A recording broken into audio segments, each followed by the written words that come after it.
Labor Review. Joining me is former ALP President Jenny McAllister. Jenny, thanks so much for your time. Let's start with this news that I've been reporting this morning on the review. I know it's been tightly held, but I've got a few elements of it here. First up, I want to ask you about the fact that the review, the first version by Jay Weatherill and Craig Emerson, was rewritten to be less harsh on Bill Shorten under pressure from various elements within Labor, that there was nothing to be gained from going so hard on Bill Shorten in the review.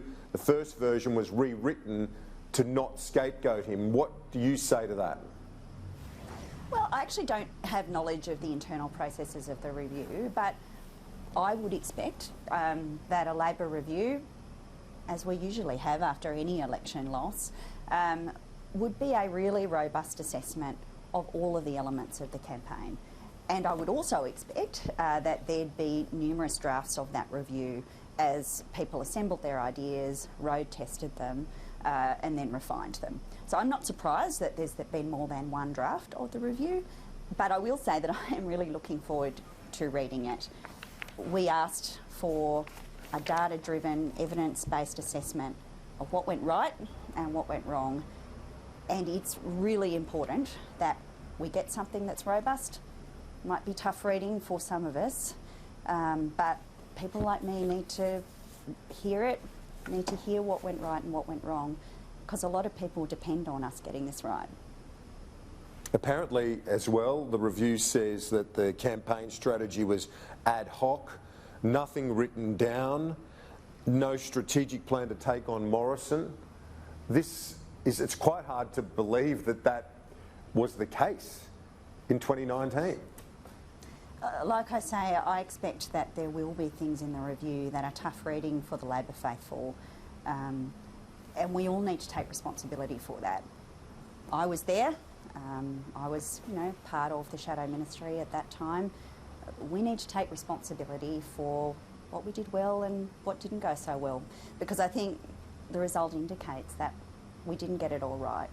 I will say that I do think we got some things right. I was very proud to campaign with Bill. I was proud of the way that we stuck to Labor values, but plainly there were parts of the community that didn't like what we offered or didn't hear what we were offering, and I hope that the review goes to both of those questions.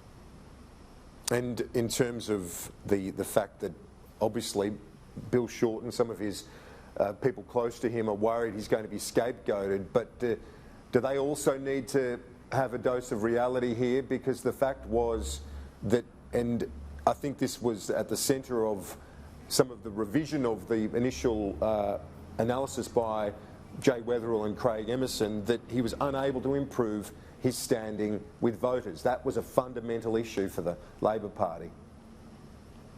As I say, I'm, like everybody else, waiting for the review's public release, and I don't know what's in it.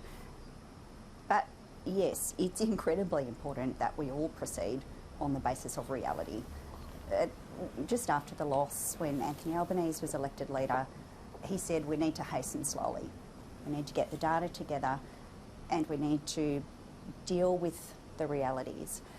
My hope and my expectation is that the review will be balanced, that it will go to the things that went really well and the things that we can all be proud about, but that it won't pull back on the things that were hard for us. Because the real work actually starts from here in many ways.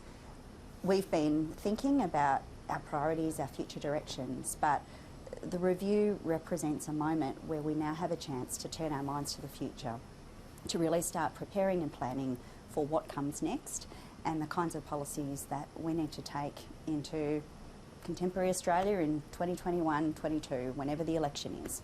We need to be ready and we need to speak to the concerns that animate Australians.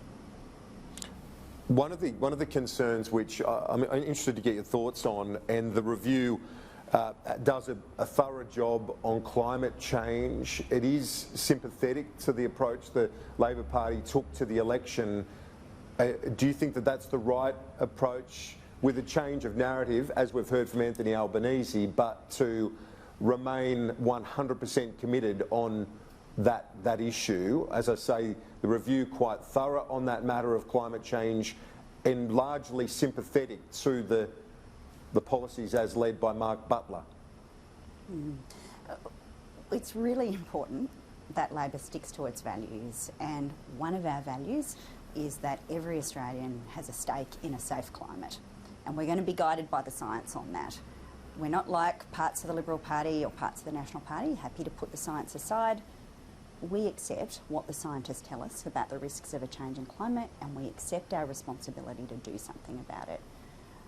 The question we need to answer, and Australians need us to answer, is how do we do that in a way where the benefits and the costs of change are spread evenly and I guess shared fairly. And I think it's fair to say that there are parts of regional Australia that are very anxious about whether they will shoulder the burden, the overwhelming burden of the costs of climate change and of climate transition. And we have to answer that. We have to make sure that regional communities understand that we'll be standing alongside them, that there will be good jobs in the regions, that there will be good services, that people's kids can look forward to a great future in regional New South Wales, in regional Queensland, in WA. That must be a core part of our story. And it is the only way that we get permission to deal with difficult global issues like climate change, is by making sure that people feel secure and supported at that baseline economic level. Yeah, that's a fair point. I think one that many of your colleagues would agree with and have argued in recent times in the wake of the election. But it's quite the contrast, isn't it, between the government getting on with drought assistance today, doing the job to help farmers, regional communities, while Labor's having this navel gazing. You've got to get this done quickly, don't you, so that 2020 you can get things back on track. I think it's a little generous to the government to say that they're getting on with it. They are in their 7th year of governing, and just today they are coming up with another drought announcement. We still don't have a written down drought strategy. They still haven't released the Coordinator General's report on the drought with its recommendations. They've been sitting on that since April.